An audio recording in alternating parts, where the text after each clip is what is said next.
Abans de res, moltes gràcies a tots per ser-hi, tots els que veniu a escoltar, a aprendre, a compartir els vostres coneixements i experiències. També moltes gràcies als ponents, que també agraïts que hagin acceptat la nostra invitació. Perdó. Gràcies a Hub Social per tenir-nos aquí amb ells, que l'espai és preciós. I també, evidentment, gràcies al programa Erasmus+, que tota aquesta jornada d'avui va una mica encaminada en relació amb aquest programa.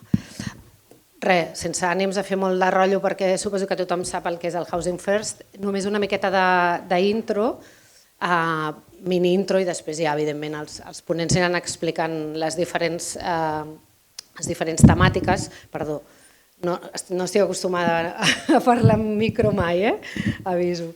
El model Housing First va ser creat l'any 92 als Estats Units per l'organització nord-americana Pathways to Housing, i és un model que prioritza l'accés immediat a un habitatge de les persones sense llar per començar des d'allà, amb el sostre, tenint sostre, a la millora de la seva vida de les persones que viuen al carrer. Llavors, per tenir un punt de partida comú entre tots els que estem aquí avui i per parlar de les adaptacions del Housing First, que crec que és una cosa que avui anirà sortint i que és...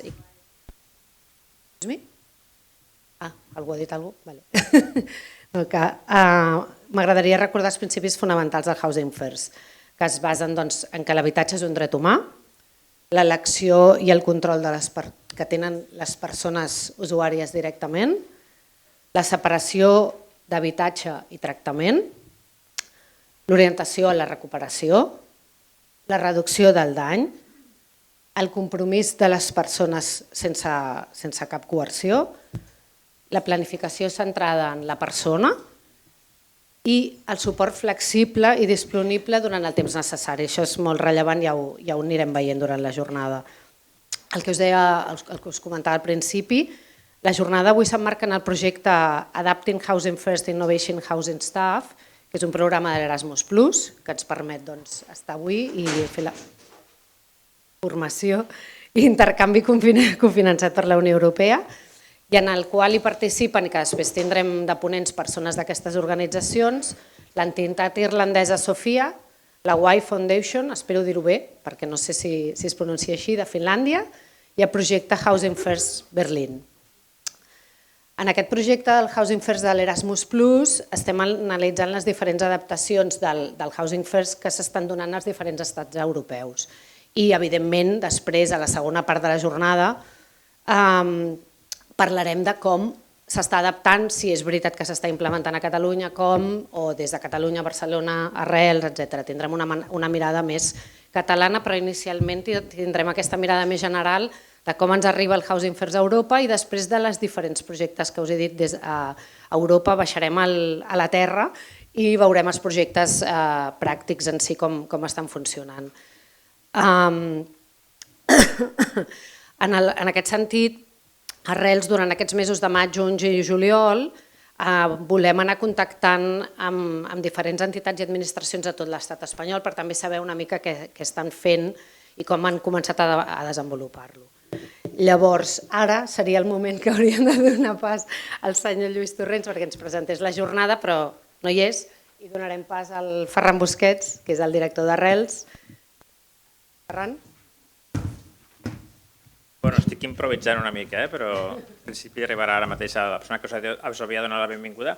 Però aprofito també per agrair-vos l'estada. Veig que està tot ple, que almenys que està tothom assegut, cosa que s'agraeix. I dir-vos que aquest projecte Erasmus+ que estem participant, per nosaltres estem molt contents. Quan ens vam proposar, penso que va ser una oportunitat molt gran, entitats que són molt rellevants, agrair a tots els que estan participant d'Arrels en aquest projecte i agrair-vos a tots l'interès i el voler estar amb això. Jo crec que la jornada serà molt interessant, els vídeos que estan gravats, que les persones que no han pogut venir, que és un dels avantatges que ens haguem acostumat als vídeos, són molt interessants, alguns ja els hem vist, però us ho anunciem. I després, a la taula final també doncs, també és molt interessant precisament per això, perquè al final és la realitat i les propostes que farem estaria molt bé a veure què en penseu i si us demanem també una mica participar en aquests espais de preguntar, de participar i que al final l'objectiu comú no és ni el Housing First ni les entitats ni res, sinó són totes les persones que ara mateix estan vivint al carrer i que estan patint doncs moltíssim. Bé, doncs moltes gràcies i jo crec que si no tenim notícies podríem començar, Marta, no? Farem un petit canvi d'ordre, començarem per les intervencions i quan vingui el secretari en Lluís Torrents doncs seguirem. Segons el moment farem potser una pausa al vídeo i després seguim. Ha hagut un petit... Disculpeu, m'ha demanat que ens disculpem, suposo que ens disculparà, però si sembla, Marta, no? Sí? Doncs moltíssimes gràcies per venir i seguim. Ara, com us deia el Ferran, tindrem un vídeo enregistrat. És una conversa que hem tingut amb el Nicholas Pleace, que és el director del Centre per a la Política d'Habitatge de la Universitat de York i membre de Nova York i membre de l'Observatori Europeu del sensellarisme de fiança. Llavors, ell malauradament no pot ser aquí, però hem parlat i hem enregistrat la seva intervenció i com veureu a la conversa ens explicarà el que us deia abans, com arriba el Housing First a Europa i les principals característiques operatives que comparteixen tots els serveis de Housing First i els reptes, oportunitats i limitacions que se'ns plantegen. O sigui que donem pas al vídeo.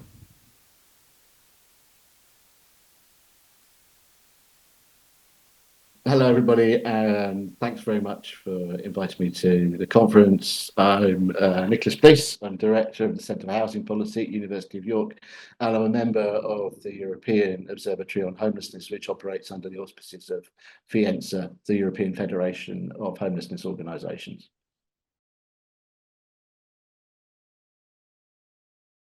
Housing First there's been a lot of difficulties in defining exactly what Housing First is.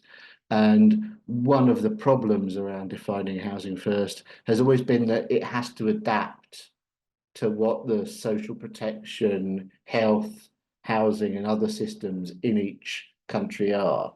So in Europe, those are very different between different member states. So Northwestern Europe tends to have more expensive, more developed, relatively more generous social protection systems than the South and East and Central Europe. And that changes the context in which Housing First operates. So it has to be, it can't be exactly the same in Italy as it is in France, as it is in Finland, because the policy context is too different. So that means you get variation there. The other big variation you get is around whether or not there's social housing and how much social housing there is. So there are a few member states and one ex-member state in the UK which have quite extensive social housing provision. So France, Germany, the Nordic countries, for example, and the Netherlands is another one. And the UK still has about sort of 16% of the housing in UK is social housing. That level is unusual in most of Europe. Public housing is much smaller in most of Europe. And so many years ago now, I did some work with Housing First Italia. And in the Italian context, that is just not a resource that's available. So you have to work in different ways. There isn't a social landlord, there isn't public housing in the way that there is in, say, Denmark. So you get that kind of variation. And that means that Housing First is never quite constant because there's these differences in context. So, I mean, the core principles of Housing First, because I was talking about earlier on, there are big differences in context, big differences in resource levels. So they don't operate the same way as one another. And there's also a scale within Housing First. So I talked before about, there is an intensive case management model, and then there's the ACT model, and that means that you have different operational principles. So different operational patterns rather than principles, but they all share the same core philosophy and operating principles. The first one of those is housing as a human right. So you're working within a philosophy where you are always trying to respond to homelessness, and Housing First is concentrated on homelessness amongst people with high and complex needs, which usually means very high prevalence of addiction and severe mental illness, but also social marginalization, sometimes limiting illness and disability as well on top of that. So, but you're trying to make housing at the core of your response. You were saying housing is a human right. People have a right to their own home, their own apartment, their own house, whatever it is. And Housing First exists to enable you to live in your own home. The second thing is that you are co-productive. You're using consumer choice, you're using service user choice, whatever kind of language you want to use to describe it, which is that people make decisions in cooperation with their support worker about the nature and the extent of the support that they need. The most challenging and controversial part of Housing First, certainly in the early days, was that you did have this capacity that, at least in theory, somebody could refuse to have treatment for addiction, could not engage with a mental health professional. I mean, the lived experience of Housing First is that when workers offer this kind of support, people tend to take it. But at least in theory, you've got the capacity to say no to some things and to have some degree of choice. That's a core principle that I mean, you know, the kind of standard phrase of co-production is nothing about us without us being involved. And that's the logic of Housing First.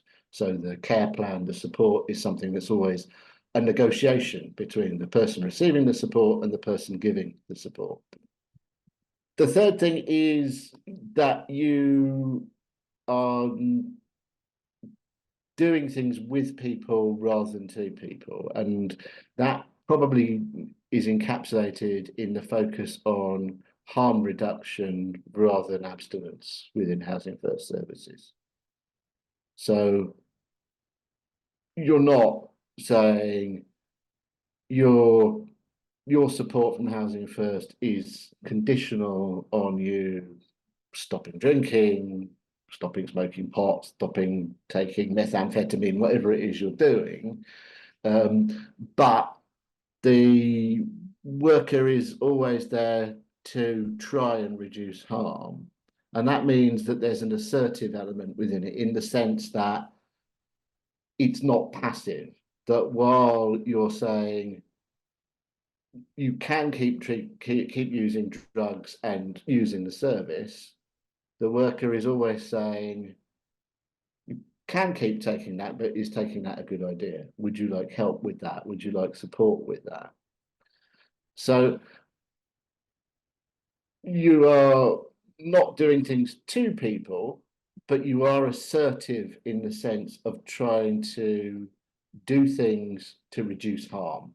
You're actively trying to reduce harm in how Housing First works, trying to reduce harm by being assertive, by suggesting ideas, by not pushing, by not insisting, by not setting requirements. But that's the other dimension of it.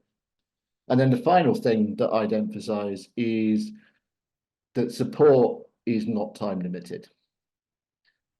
That's a fundamental change from how most homelessness services work. So almost all homeless services prior to Housing First were built on the basis that it was a temporary intervention. It was a temporary intervention that would meet your unmet treatment needs, provide you with the care and support you might need,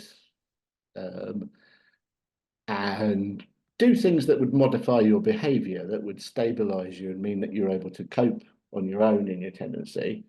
But there was always the expectation that you would reach a point where you could manage on your own.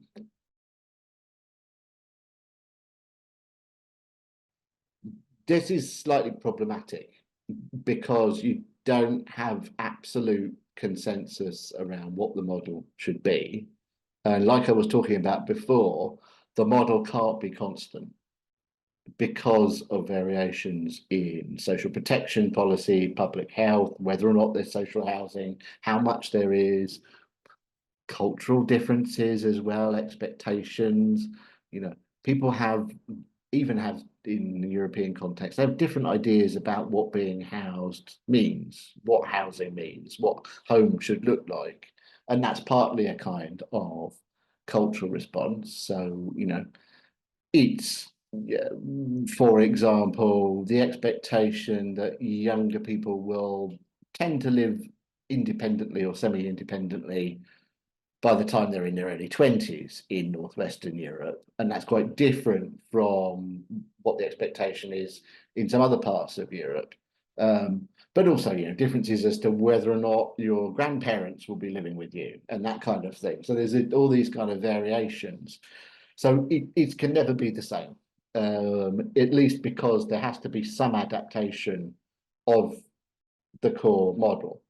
So you take kind of Housing First version 1.0. So New York, 1992 Housing First. If I try and transplant that to Barcelona or Paris or Dublin or Rome or London or Helsinki, it's not going to work. Not if I try and copy it exactly, because it's designed for an operational context that's New York. So, you know, so at least around the details, it's got to be different. And really all the stuff about model drift is how different can it be before it starts to fall apart?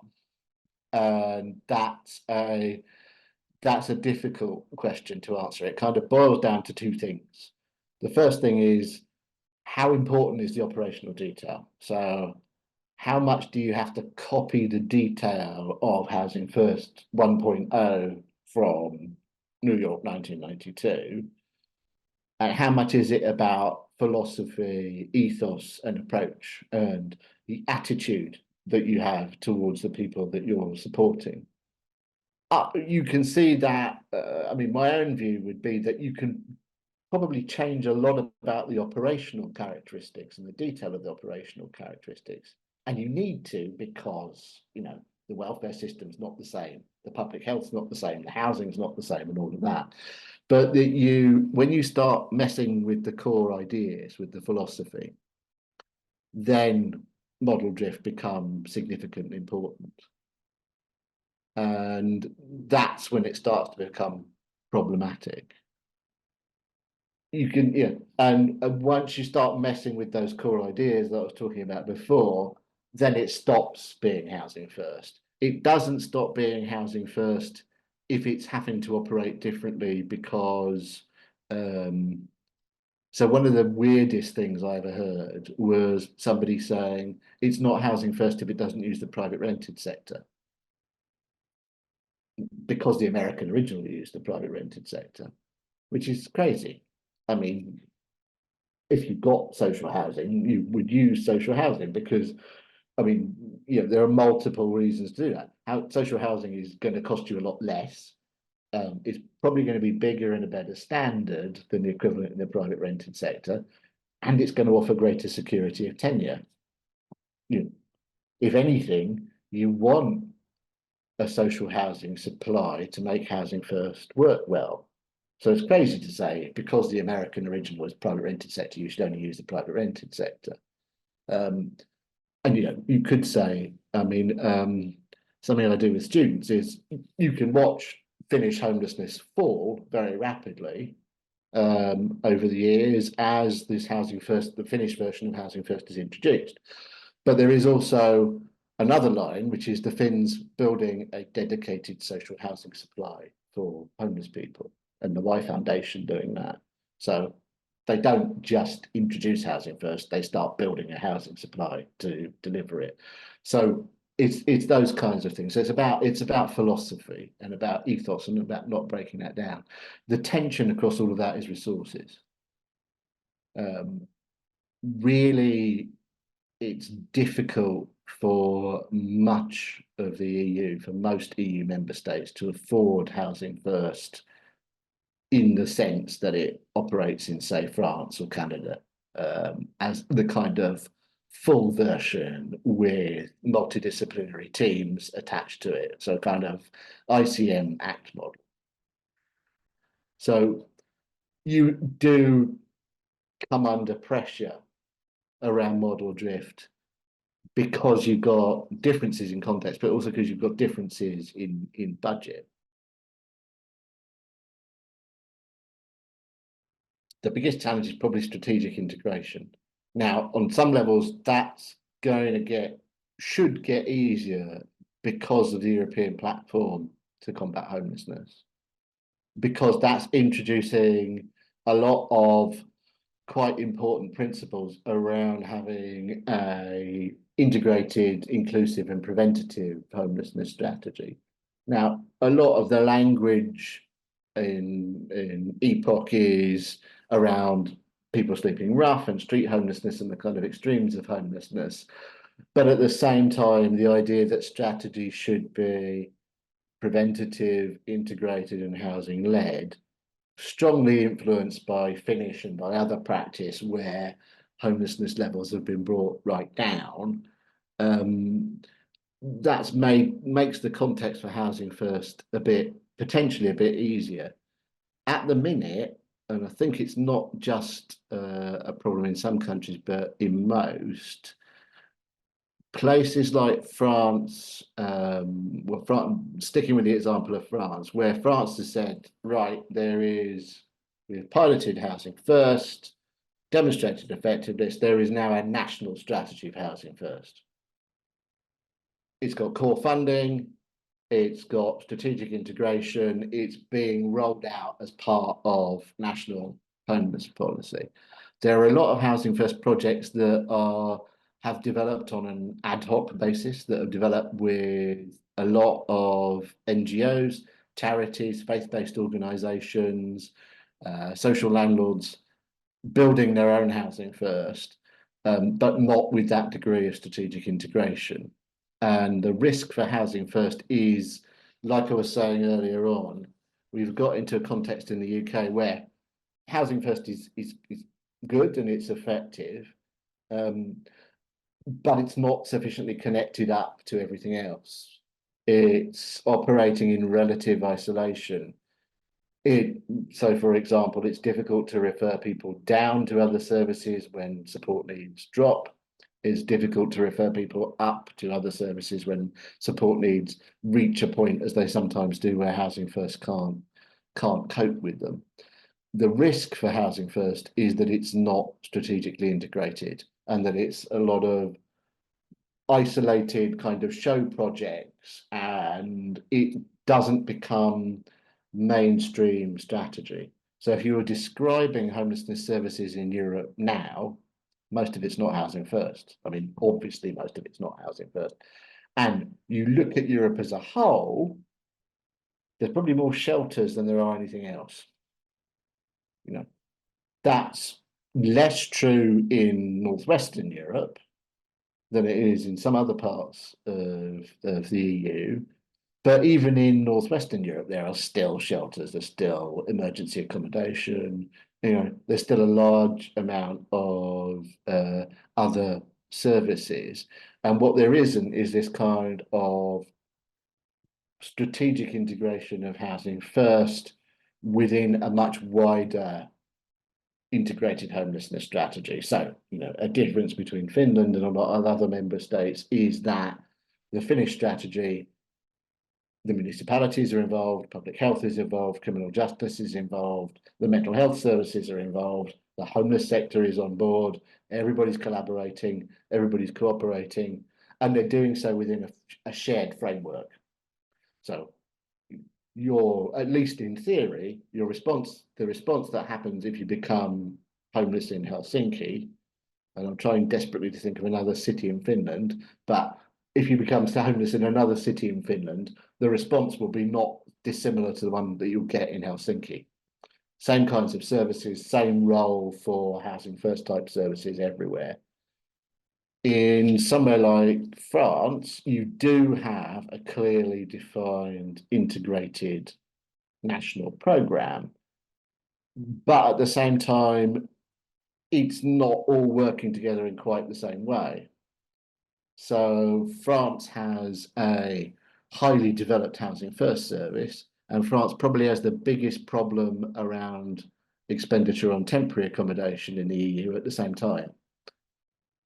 These systems aren't yet joined up in the way that they should be, and that the strategic integration of housing first is the big challenge. If you look at what went wrong in the US around housing first compared to Canada, it was around that.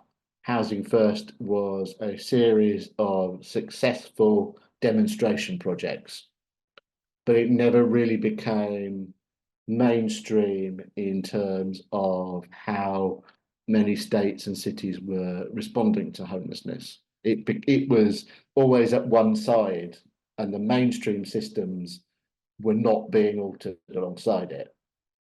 So, there was this housing first, and great if you could get into the housing first if you needed it, but there wasn't a matching infrastructure of other services, and that's the risk, because housing first is ultimately reliant on all kinds of partnerships if it's going to work.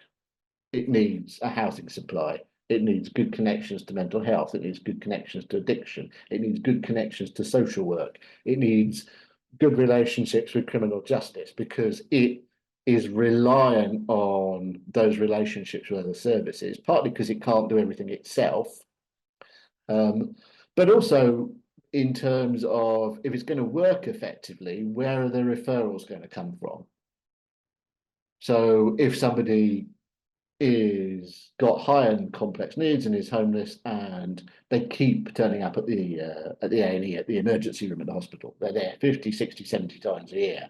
You want to have a homelessness system where the hospital can say, we've got this person coming in and we want to refer them to housing first.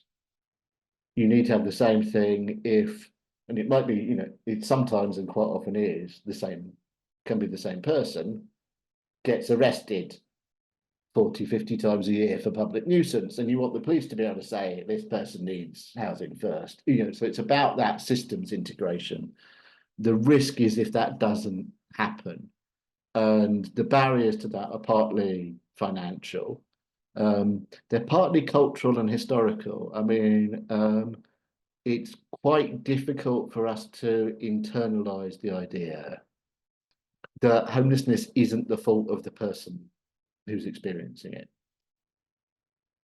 Culturally, historically, we've always operated on the basis that they must have done something wrong. It used to be, not very long ago, that was very primitive.